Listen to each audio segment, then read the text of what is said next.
To relaunch world trade, promote world recovery. This is arguably what you should do first, like one of the kind of first things you should do. Like say if I was running for president, between November and January when you come into office, you need to be meeting with heads of state, willing participating governments on how to create a new world monetary system. And what we fight for is something emulating the Bretton Woods monetary system. From 1944 to 1971, we had a monetary system, and it worked very well. It's called the Bretton Woods monetary system, where currencies were fixed to one another, not allowed to float and have the speculators and international bankers have their say on our currencies, but they were fixed rates, and they were agreed upon and mandated by governments. It'd be like if Japan agreed that 350 yen equals $1, and that's what it is. We have to do this because business owners, once this kind of monetary system is in place, business owners will know what $1 is going to be worth, not just 3 months down the line, a year down the line, but 3-5 years down the line, because that's when they're going to have to pay. That's, they take out the credit, the debt to pay for their facilities, their infrastructure. They pay off that debt years later. So the dollar can't be worth more, 30% more, 30% less at that time when they're going to pay. Those currencies need to be fixed. Narrow bands of oscillation enforced between these currencies, enforced by these governments. Now, there's a lot of talk about gold. A lot of gold bugs out there. In my opinion, they've been thoroughly discredited. Have you seen the dollar recently? Good Lord. It's rallied like 8 or 9 months in a row. It's the longest consecutive monthly advance in the dollar index in the post-Bretton Woods monetary system. So, the dollar's not crashing. We don't need to back our currency up with gold. It's very inconducive to our system today. It's not practical. And plus, there's not enough gold. The money supply of the U.S. is so big today, there's not enough gold to back all the money that's in it. But what you can have is institute clearing of gold settlements among member states, and that essentially means you add up what I sold to you, I add up what you sold to me, and we settle that difference between those exports and imports in gold. So it would keep the United States in check on keeping a productive economy, an economy that makes things and exports more than we import. Because if we start importing more than we export with this kind of gold clearing, you're going to be running out of gold in 4 or 5, 6 years, depending on how much you're importing, relative to how little you're exporting. So it would keep us in check on staying a productive nation, making high capital intensive goods that the world needs. And by God, the world needs them. Africa, the Middle East, those areas of the world can be lifted up big time. And they're going to need goods. They're going to need things as their economies flourish over the coming decades, hopefully. That's why we need to take power. Now, replace the IMF, the International Monetary Fund, with a multilateral development bank, much like the BRICS. Anybody heard of the BRICS Bank? No? Brazil, Russia, India, China, South Africa, they have all come together and created the BRICS Bank, a developmental bank that is all about financing world infrastructure and financing things that are conducive for human beings and their standards of living. There's two systems at play with each other and at war with each other in this world. We have the Anglo-American transatlantic system, and that's arguably the United States, Great Britain, Israel, Australia, New Zealand, others. And we have the BRICS, Russia, India, China, Brazil. And this system is clashing with each other because the BRICS nations, they want to go the route of human beings and the human species, more or less. And say what you want about these individual countries, they're not perfect. But they're wanting to go the route of taking the species to the next level. And the Anglo-American transatlantic system has built their house on speculation, derivatives, imperialism. They've been taken over by a ruling class that cannot be allowed to rule anymore. So, replace the IMF once our party gets in power, hopefully, sooner rather than later, create a new IMF, put it in chapter whatever bankruptcy, and write off the debt that they have among nations and start fresh, in line with the BRICS Bank. Now, this program will create about 30 million jobs here in the United States in less than 5 years. It will end the Depression, rebuild the U.S. economy, improve wages and standards of living, restart productive investment, attain full employment with increased levels of capital investment per job, restore corporate profits in the industrial sense. And most of the orders that will be placed under this program will go to private sector bidders here in the United States. The vast majority of them will. And because of the vastly increased volume of goods put on the market, inflation will not result. Some of the more sophisticated members here might be asking themselves, well, hey, Eric, you're going to create tens of trillions of dollars out of that Federal Reserve. You're going to use it to build all this stuff.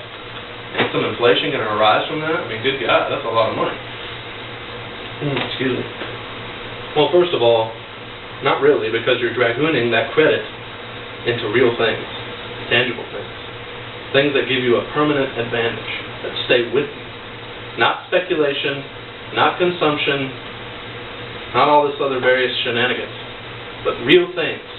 Things that give us a permanent advantage and that stay with us. And plus, even if inflation did arise some, 2, 3, 4%, whatever, it's not necessarily that terrible of a thing, because the American people have so much debt that if we have a massive deflationary crash, like the Ron Paul libertarian Austrian school camp wants, well, guess what? Everybody's going to be liquidated, because if the dollar becomes massively stronger in such a short amount of time, it's going to be impossible for the American people and the various institutions in America to pay off this debt, because dollars are going to be worth a lot more than at the time that you took out this debt when dollars were a lot cheaper. So inflation, it's a total red herring. There is no inflation today. Make no mistake. Food prices go up and real estate prices have gone up in recent decades because of derivatives. Derivatives, derivatives, derivatives. Remember that term. It's not inflation. Yes, there's some inflation baked in there, but it's mainly derivatives contracts where these yuppies, these speculators, drive up the price of these commodities using these synthetic derivatives and these financial pieces of hokum. That's what causes the rising food prices. Make no mistake about it. Don't listen to anybody that tells you, oh, you know, everything's more expensive now because the dollar's worth nothing. Well, that's not really true. The dollar is worth something still. Now, that is pretty much my program for tonight. I'd like to thank you all for coming and attending this. I hope this program has made you tick. Aren't you going to ask a question? Yes, I absolutely am going to switch. I'm not concerned about the inflation. I'm concerned about what Congress you plan to work with on all of these programs. Congress?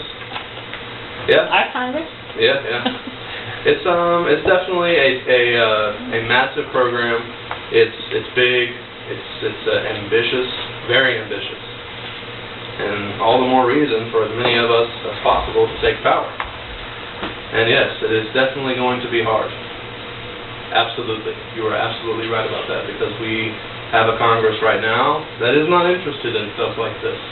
They've been working for 15 years to come up with some immigration reform, and they can't do that. So, yes. I haven't heard you say term limits. I mean, that would be the first thing. Term limits, yeah.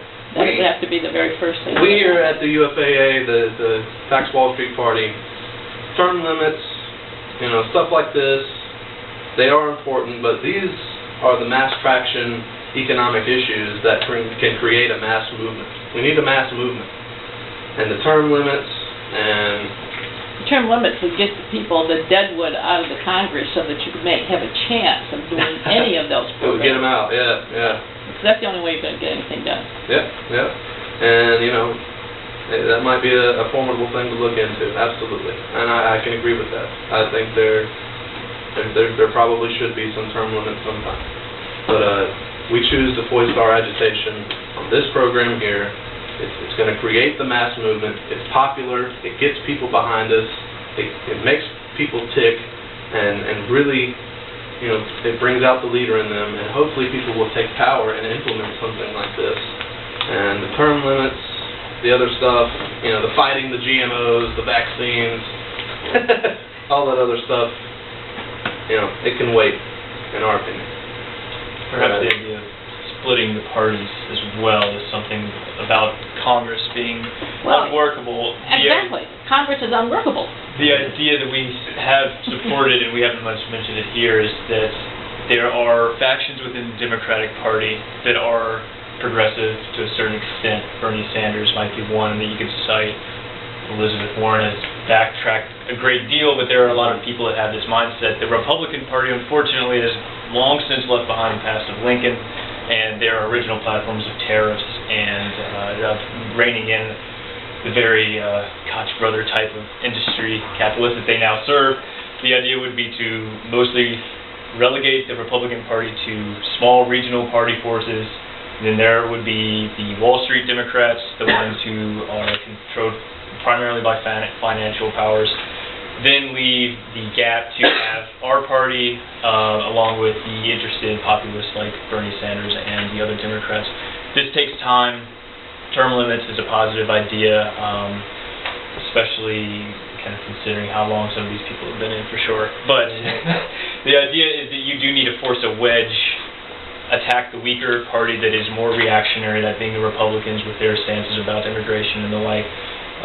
And then once they are out of power and out of a position of public light, then you can shine that spotlight on the Democrats who are primarily, like Hillary Clinton prosecutors, and a good example of this, financially backed by countries outside of our own. Then you have a gap in which our party can actually take power through mass traction economic demands. But you're absolutely right. It's very ambitious. It's, you know, highly ambitious, and it's going to be hard. So we need to start now. How many members do you have at this point? What do you think, Dylan? We have members globally at this point. We have Russia, Germany, have members in Europe overall. We have across the nation, I couldn't quite estimate, but we have Chicago, a small local there with at least 7 people, I believe. New York, see if I can call it more, California, perhaps it might be easier. Texas, we actually have a large movement, kind of ironically enough, with some of the libertarian ideologies there. We've also run candidates already. We've run candidates in Nebraska, in California, in New York. This coming 2016 election, we're going to have candidates, I believe, about 25 or so running overall, at least. And that's just without my notes in front of me, I can't quite exactly get it. Okay. But it's a growing membership that we definitely have gotten members. We have an online listserv account where we all communicate the ideas, and that's growing just about every week or so. We get at least another new member. We have a question in the back. Yes, I came in the tail end of the word BRIC. Is that an acronym? Which word? BRICS. BRICS. Is that an acronym? Yeah. Brazil, Russia, China, India, South Africa, they've all come together and formed this development bank, this multilateral development bank that they're calling the BRICS Bank. And basically, they are interested in funding the great projects of world infrastructure, doing the types of things that will increase the standards of living for the species. And basically, you know, like I said, it's 2 systems. So y'all align with BRIC or any sort of, are y'all an independent party or? Yeah, we are an independent party. Yes. We call ourselves, you came late, we call ourselves, Sorry. you're good. Y'all should have posted somewhere. We call ourselves the Tax Wall Street Party. We are a legitimate third party. You know what I mean, just talking about BRIC in a very positive light. I'm just wondering, y'all align? Not any official capacity, no. We see their progress. Talking about aligning with it. Yeah. Maybe not a strict formal line between our own party, but as a nation, it's positive to allow a countervailing force against something like the IMF. So, if y'all had it your way, would y'all join BRICS, or would y'all create something like that? I don't know if we would be calling for joining BRICS. Yeah, I mean, there's take the IMF over, write off all their debt that they have on foreign nations, and start over with that thing, and do things like the BRICS are calling for. Fund and do the great projects of world infrastructure, and do things that are conducive for rising standards of living. If I can use an example, during the Cold War, you had America as the West and the USSR in situations where there are the non-aligned countries like Egypt wanting to build the Aswan High Dam, I believe it was, Nasser. He could come to America and say, we'd like credit in order to build this great dam for our country. It's going to reinvigorate our people. And the Americans, under John Foster Dulles, particularly the Secretary of State, would say no. He could then turn to Russia, and Russia could say, well, the Americans have decided not to follow this course, and we can kind of anger the Americans while at the same time creating some trade and partnership deals between the country, and we will fund this. The same scenario could possibly occur between a development bank on the Western model, on the IMF, taking over the IMF, and between the BRICS banks, where if we don't accept it, if it's not seen in our interest, they could go to a second party, basically. Can you go back to, I think you made a statement that there are members in other countries? Yes. Okay, what countries?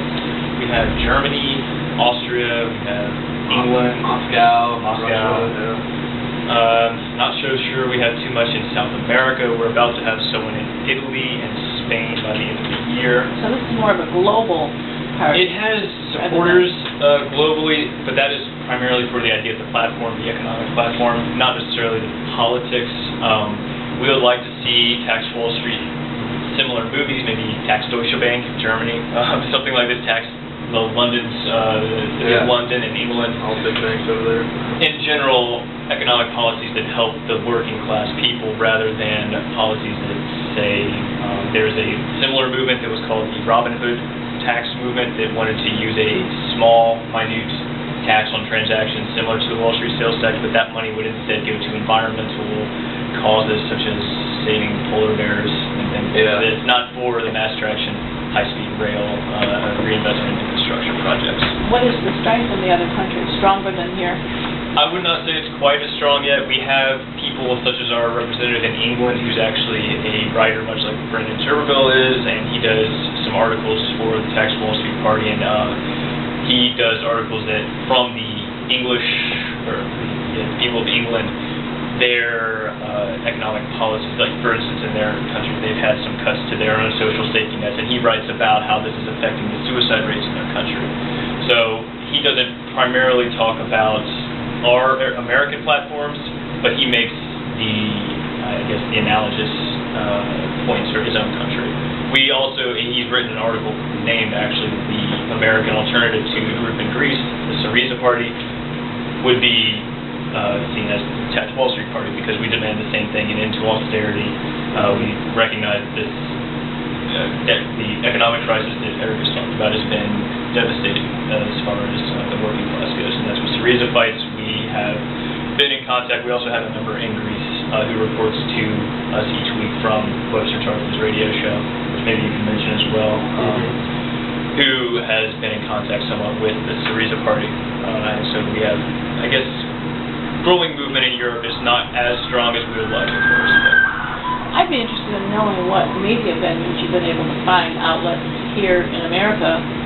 I'm talking about mainstream, that will print any of this, because I think that's, We had, actually locally in North Carolina, we had a gentleman who is not formally associated with the party, but his platform, he wrote a rebuttal to the neoliberal style of economics in his local paper that got published.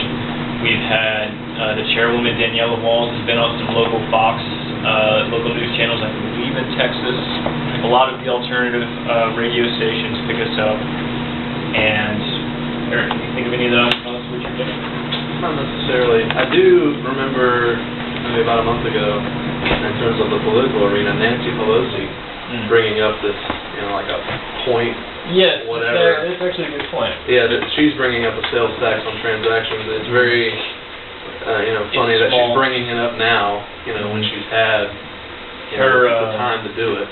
So it's probably for political purposes now, but, I guess you grab hold of it with as much as you can. Her assistant in it was, I think, Van Hollen of Maryland, and he was a representative for the same district for a time period, at least, that Webster Tarpley was, and they attended actually a Robin Hood sales tax meeting together where Tarpley had the moment to announce to him that it should actually be a stronger tax, a 1% tax. I think the one that Pelosi and Van Hollen are doing is about 0 or 0.01 or 0.00. It's small. It's a fraction of a cent off of basically what we're asking for is $1 on every $100. Theirs is about a penny on every $100, I believe.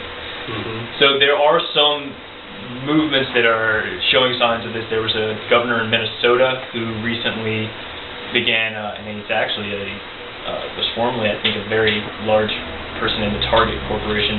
He's taxing the higher, I'm not sure if it's transactions, maybe Eric, you've heard of this, if it was transactions, but he is taxing the more wealthy people in his state, and they've seen a greater economic recovery than, say, Scott Walker's neighboring state of Wisconsin.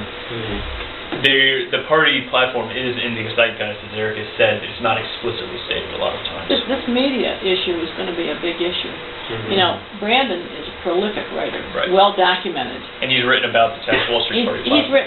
He's written about many issues that affect people, but as I told him, he's preaching to the choir. And until there's some outlets, mainstream media outlets, that's what's going to continue to happen. People are going to, Webster has been on, as you can see here, Russia Today, Press TV, Fox News, although the Fox News was a long time ago.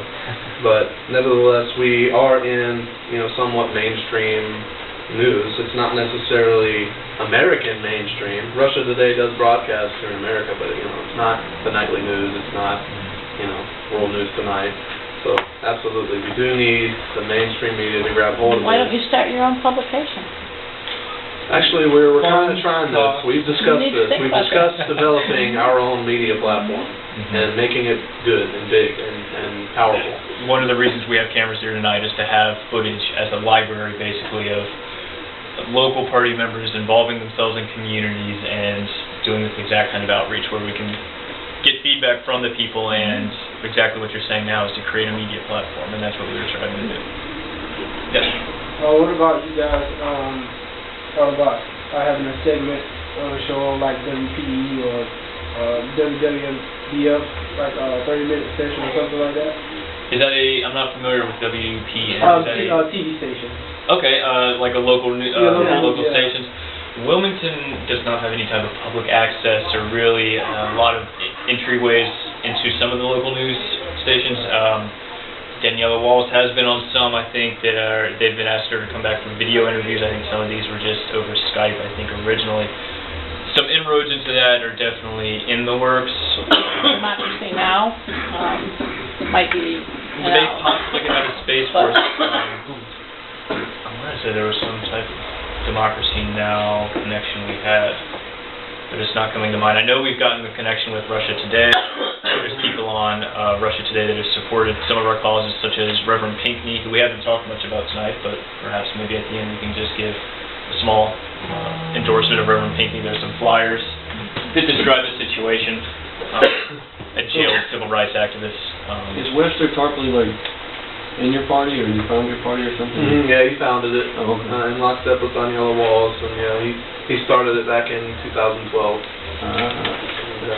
The United Front Against Austerity and the Tax Wall Street Party, that's our political party. There was himself, another handful of activists up in the New York area, I think, around 2012. Many years ago, when I first began I have a health food store, but our first store 20 years ago, someone started a paper on alternative health issues in Florida, and it worked its way up into the Carolinas, and it just gained its financing just from subscriptions, people who wanted to subscribe, and writers, and it really grew. I don't know what finally happened, if they were murdered or what, but but I don't want to put a bad thought on this, but something like that could be done. When you become a member of Tax Wall Street Party, there's a monthly dues. There has been for about a week or 2 weeks going on now, daily morning briefs, essentially, that kind of detail what the latest intelligence is, the world situation, essentially, the latest on the different For instance, the latest in Scott Walker in Wisconsin, the latest on the Supreme Court hearings for Obamacare, and ways in which to actually mobilize to do something about these things. What we also hope to do is for events like this, that me and Eric would write with basically an AP wire story formatted, so date, name, and what type of intervention was done, posting that onto the internet community where we all kind of receive these daily updates, and then in something like you talked about, print those into a magazine or a publication of some sort, because they'll be written by party members and basically tailored already to being able to be printed out and then distributed. This requires some funding and a little bit more support and activism, so we hope to have more events like these. Absolutely. Absolutely. Just so you guys know, when we say tax Wall Street, we mean their turnover, the sales turnover. I kind of figured. The sales tax, not their capital gains, but that's where the money is. You got $6 quadrillion of turnover there. We pay sales tax on everything, food, clothes, whatever. That's why I think everyone should be taxed. Pay sales tax You know, on really. speculation. Well, Just everyone, yeah. I mean, like you said, you go to the store, you're going to pay 6 to 12%. Yeah. Why not? Anyone who buys tax. And some of our libertarian friends would say, well, hey guys, why don't you fight for no sales taxes on anything? Well, we can't. it's not really possible. It's not realistic. It's not realistic. Look, you have two choices. I'd say in life. raise the sales tax and drop the income tax. Raise the sales tax, drop the income tax? Drop the income tax first, because if you do the first one, it's just, you're not going to do, you're just going to have both. Well, a higher sales tax, that would be kind of a regressive tax, because it would kind of hurt the lower income people. But it doesn't matter, because if you're a drug dealer, no matter what you are, you're getting taxes from them. Right, I agree. But still, you're cutting in to the lower income people's necessities. Absolutely. Raising the price of small goods that you maybe, like at a store like this, you're going to pay more for the bag of chips. Yeah, and there's no tax on food. With the poor, you're cutting into their necessities. With the middle class, you're cutting into their amenities. Trip to the movies, trip to the restaurant. But with the rich oligarchs, absolutely nothing. You're affecting absolutely. So that's more of a regressive tax structure. We fight for more of a progressive tax structure. Any more questions? So are you running for president in 2016? I have made it a personal goal of mine to run sometime. I just graduated college. I just got married. Trying to find some employment. Hopefully sometime soon I can run. I don't want to run, but I do want to run. Does that make sense? But in terms of president, I have to wait 10 more years for that. But, You're going to need a couple of jobs.